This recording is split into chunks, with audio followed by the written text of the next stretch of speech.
Every fight in One Piece tells a story, but Zoro vs King tells a truth hidden beneath the explosions, the flames, and the clash of blades. Because this fight isn't just about strength, it isn't even about who cuts deeper or who stands last.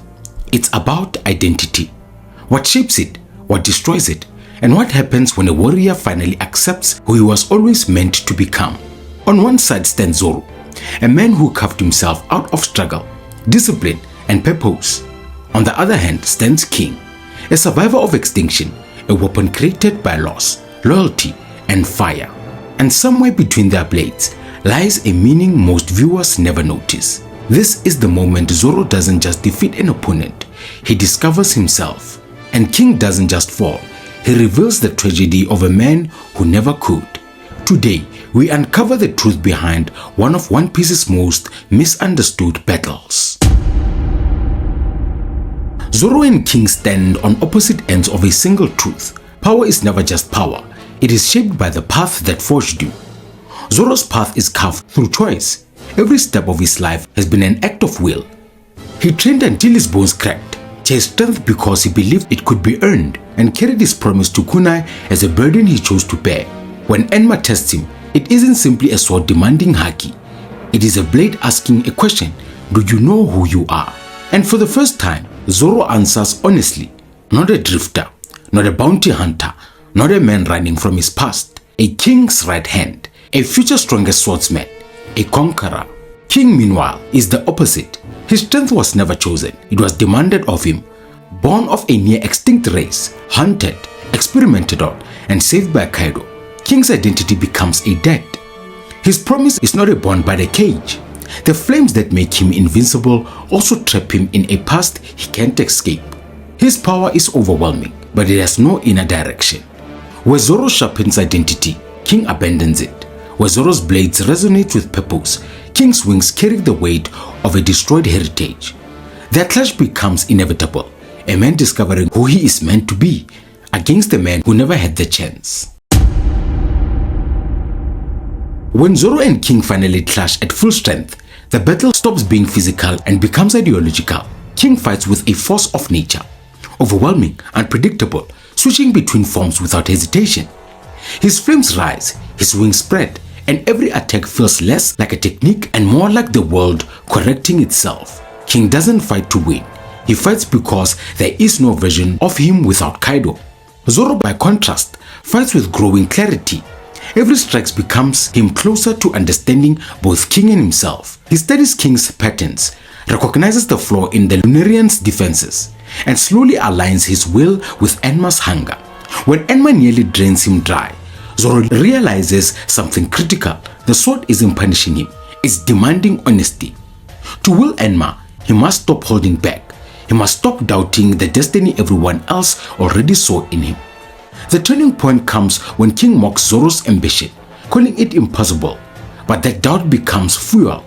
Zoro's aura erupts, black lightning crackles, and for the first time, King sees a truth he doesn't expect. Zoro carries the will of a conqueror. From there, the fight shifts. King relies on inherited power, Zoro fights with chosen purpose. King attacks as a weapon, Zoro attacks as a man accepting his future. When their blades cross, it becomes clear, strength alone won't decide this battle, identity will. Zoro vs King is one of the rare battles where the symbolism is as sharp as the blades themselves. Every visual, every transformation, every surge of power speaks to a deeper truth about who the two warriors are.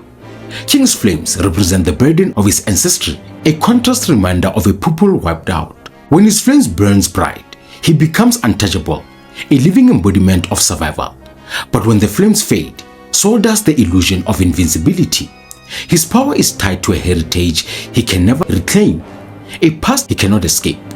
The fire protects him and also imprisons him. His wings, meanwhile, symbolize a freedom he never truly had, a Lunarian with the power to soar, yet chained to Kaido's will, to loyalty built from gratitude and trauma. They also mark a man capable of rising above the world, yet choosing to bow beneath another. On the other side, Zoro's swords carry the weight of his identity. Wado Ichimonji represents his promise and origin. Sandai Kitetsu embodies the risk and danger he accepts. But Enma is the key, a blade that demands truth. Enma only responds when Zoro stops pretending he's just another swordsman and accepts that his will has kingly weight.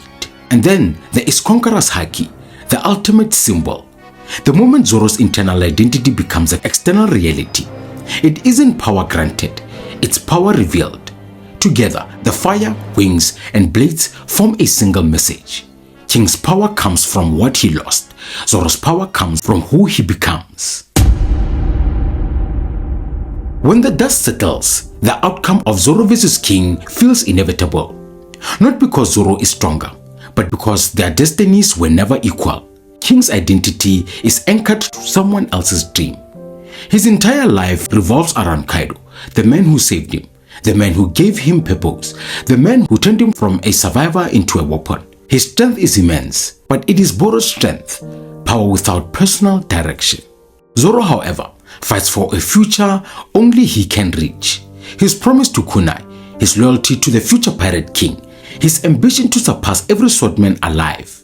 These are goals rooted in identity, not obligation.